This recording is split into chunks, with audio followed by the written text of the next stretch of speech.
Donc à l'examen, ce qu'on va vous demander, la première des choses, c'est de pouvoir déterminer le rythme cardiaque.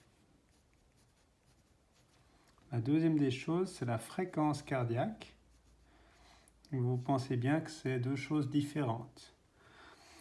La troisième des choses qu'on va vous demander, c'est l'axe du cœur. Et puis, donc ça c'est pour les dérivations périphériques. Et puis encore la transition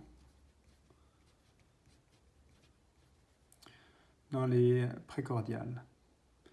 Et finalement, si c'est des patients qui ont des douleurs sur le thorax, on va vous demander les signes d'ischémie. Et c'est presque toujours des patients qui ont des infarctus avec sus-décalage du segment ST, qu'on appelle STEMI. Finalement, avant que vous sortiez de la pièce, on va vous demander les 5 facteurs de risque cardiovasculaires que vous devez savoir par cœur, bien évidemment. Alors, on va commencer par le premier point, qui est l'ECG. Donc, vous allez recevoir un ECG comme ça. La première des choses que vous allez devoir faire, c'est de savoir si le nom du patient, bon là je l'ai raboté, est juste. Ensuite, le tourner dans le bon sens, bien évidemment. C'est pas très compliqué. Après, regardez les vitesses et puis la calibration. Je vous rappelle que la calibration, elle est marquée habituellement sur tous les ECG. Donc ça, 1 millivolt, ça doit faire 10 mm. Et dans les territoires, dans les extrémités, que dans les dérivations précordiales. Et puis l'autre chose, c'est que la vitesse en Suisse, comme presque partout en Europe, sauf en Allemagne, on écrit à 25 mm par seconde.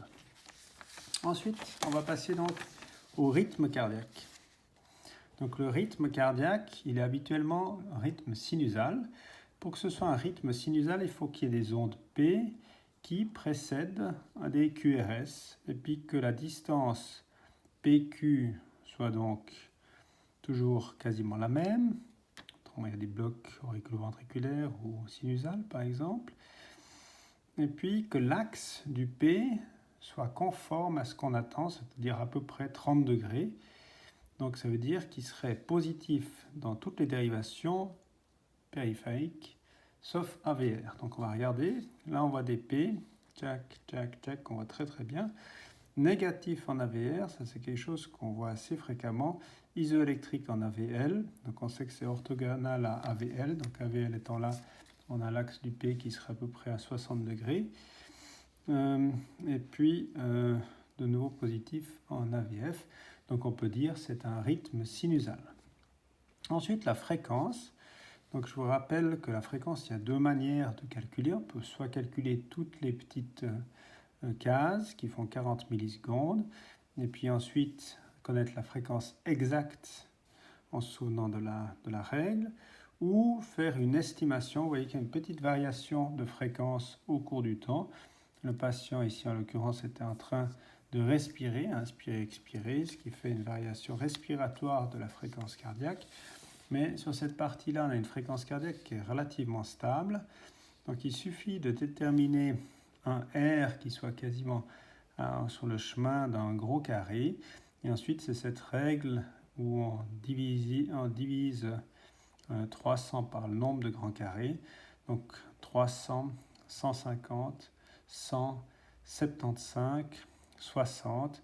Donc c'est entre 60 et 75, un peu plus près de 60 que de 75. Donc on dira ça comme réponse à l'expert qui sera très content. Ensuite, on passe donc à l'axe du cœur.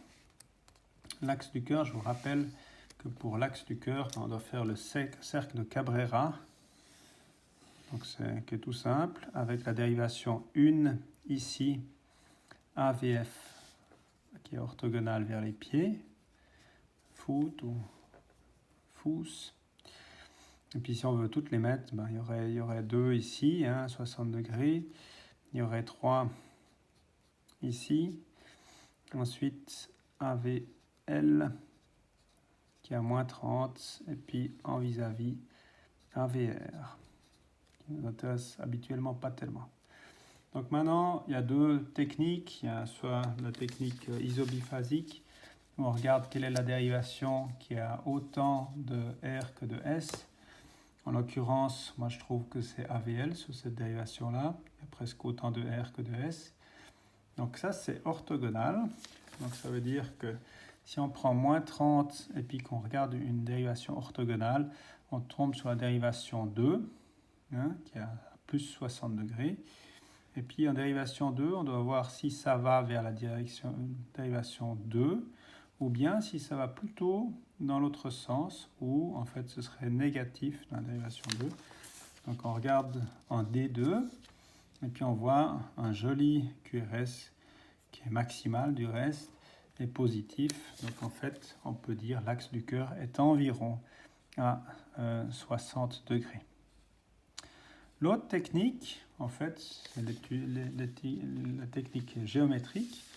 La technique géométrique consiste à prendre deux dérivations, n'importe lesquelles, et puis reporter le nombre de petits carrés positifs et négatifs dans la dérivation. Donc, le plus simple toujours, c'est de prendre les dérivations orthogonales classiques, donc 1 et puis AVF.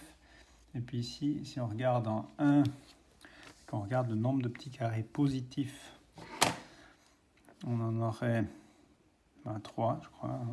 Donc on va dire par définition 1, 2, 3, ce serait là. Et puis après, on va regarder en AVF le nombre de petits carrés positifs. Et puis là, on aurait 6,5. Hein. Donc 1, 2, 3, 4, 5, 6,5. Et puis là, on aurait l'axe exact du cœur par cette méthode-là. La réponse est donc 60, plus ou moins 15 degrés sur la première technique, et la deuxième va nous donner exactement les angles de 72 degrés. Voilà. Donc on est déjà arrivé gentiment au bout. Il faut encore déterminer la transition du R dans le précordium. Je vous rappelle qu'habituellement, le R devient plus grand que le S entre V2 et V3. Ce n'est pas tout à fait le cas ici.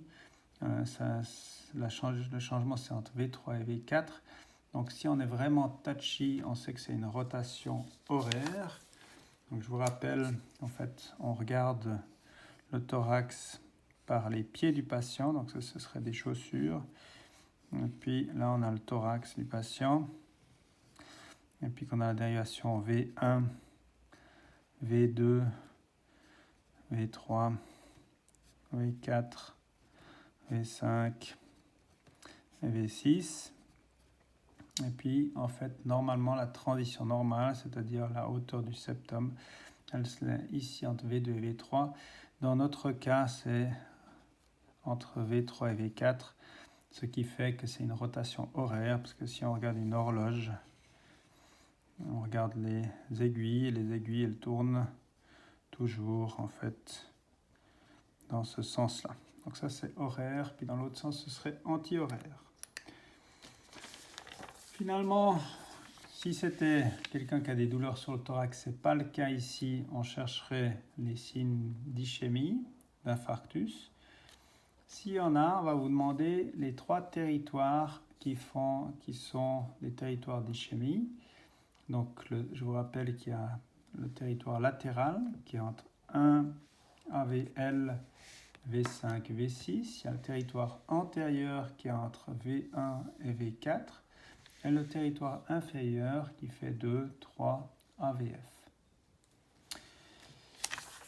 Le dernier des 5 points qu'on aura à l'examen, c'est énoncer les facteurs de risque cardiovasculaire. Donc le diabète type 2, la dyslipidémie, l'hypertension artérielle, la génétique, donc l'anamnèse familiale positive, et finalement le tabagisme. Ça, c'est très important. Et c'est déjà fini. Donc entraînez-vous. Vous avez 10 ECG très classiques Ces 10 ECG contiennent des choses très fréquentes, donc 10 ECG d'entraînement.